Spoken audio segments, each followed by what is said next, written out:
Ang buhay ng tao, parang eroplano. Magsisimula sa runway, mahaba, mabigat, mabagal. At bago tuluyang makalipad, dadaan ka muna sa ingay, sa puwersa, sa kaba, sa takot na baka hindi ka umangat.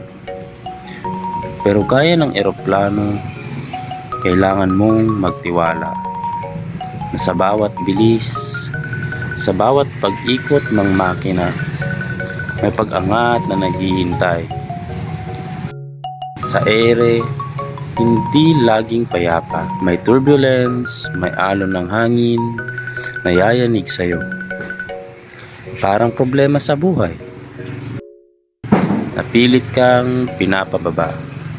Pero tandaan, ang eroplano hindi titigil sa paglipad dahil lang sa unos. May taas at baba ang biyahe. Minsan nasa ulap ka, nakikita mo ang ganda ng lahat. Minsan bumababa ka upang ipaalala sa'yo na hindi lahat ng taas ay ligtas at hindi lahat ng baba ay pagkatalo. At sa huli, darating ka rin sa destinasyon.